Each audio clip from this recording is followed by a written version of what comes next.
The Minnesota Senate will have 21 new members, nearly 1/3 of the body, when it convenes the 2017 session. 12 new members are Republicans and 9 new members are with the DFL party. We'll be talking to these new members in the coming weeks, and we begin with Senator-elect Matt Klein of Mendota Heights, who is a physician by trade. Welcome. Thank you, Shannon. Good to be here. So, you have a busy life. You're a physician, you have a family. What inspired you to run for Senate? Well, I ran for school board a couple of years ago and found that I was able to balance that with my physician work and with my family life, and I was inspired at the change I could make. And I noticed that there weren't any physicians in the legislature. I still believe that it should be a citizens' legislature where people from all the trades and professions across Minnesota can participate in the process and add their voice. Naturally, with healthcare being such a major issue this year, I thought a physician might have a unique perspective, so I was inspired to give it a try, and my employer and my family have been very helpful and supportive. So that brings me to my next question, which is your role as a physician, because we are experiencing huge increases in insurance premiums, and there's, with the new presidential administration, the possibility of changes to the Affordable Care Act. Where do you land on this very important issue? Well, I landed from a very personal standpoint, Shannon. I work at a safety net hospital. I work at Hennepin County Medical Center, and I work in the hospital, so every night I see patients who are afraid to tell me where it hurts because they can't bear to find out how much it costs. And some of them, maybe 10 years ago, were uninsured. Often today they are insured but have extremely high deductibles or co-pays that put insurance out of their reach. And I think we're a better society than that. That's been a driving force behind my run. I think we're a stronger and more just society than that. And I strongly believe that working together in the Senate and in the legislature, we can find some solutions for my patients. Do you have any specific ideas in terms of legislation you'd like to propose or things you'd like to see stay? Do you want to weigh in a little bit more on that? The Senate DFL last year did propose offering Minnesota Care to all individual purchasers as a way to sort of buy a public policy from the state government that would facilitate your needs at a reasonable cost, and I would certainly support something along those lines. Senator John Marty, who I have tremendous respect for, a longtime friend of mine, has proposed some more dramatic solutions for the entire state, and certainly those should be part of the discussion. Something that we look at for how to become a better Minnesota and ensure that health care isn't something that's only allotted to the privileged few. When you were out campaigning, knocking on doors, what kinds of messages did you hear from the constituents? I'm filling a seat that was filled for 30 years with great distinguishment by Senator Metzen, and I tried to ask at every door, what did Jim do well? What did you like about how he handled this seat? And I heard again and again that Jim reached across the aisle and had friends across the chamber, a trait that's perhaps gone out of fashion these days. And also that he was present in the community, and everyone seemed to have a personal connection to Jim. And I take that as a real charge as we go forward, and as I try to fill those shoes to live up to that standard that he set. So that's what I was hearing at the doors, and then I was hearing quite a bit about the anxiety over healthcare rates, as you say. And people, I think, were hopeful that a physician such as myself could offer some insight.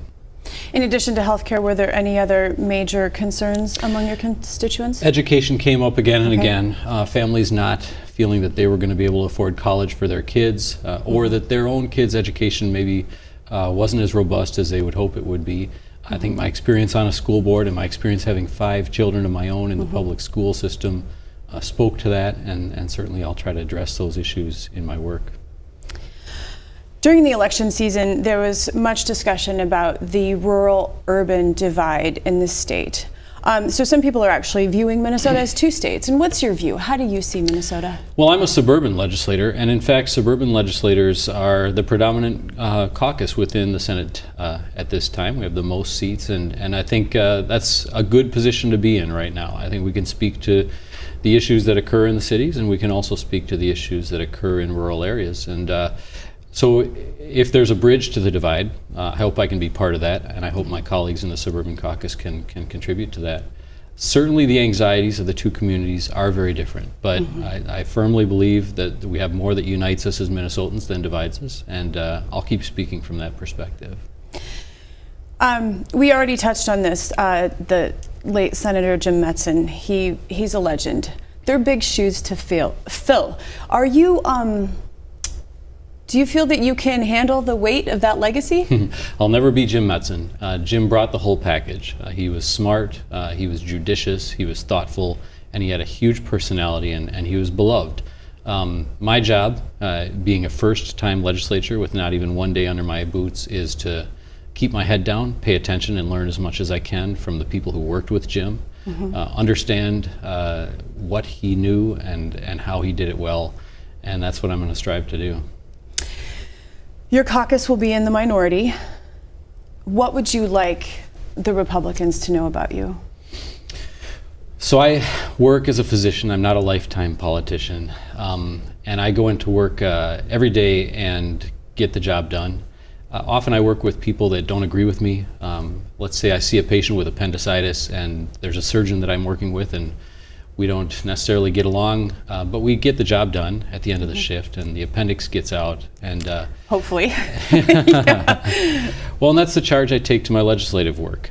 We don't have to agree, but we do have to do the job that Minnesotans expect of us. We have to pass a tax bill and a transportation bill and a bonding bill. And it's going to take some humility on my part. Certainly, I think it's going to take humility on the part of the opposition party.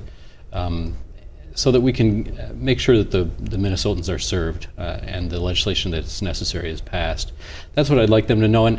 And also, you know, all the rage these days, Shannon, is this musical Hamilton.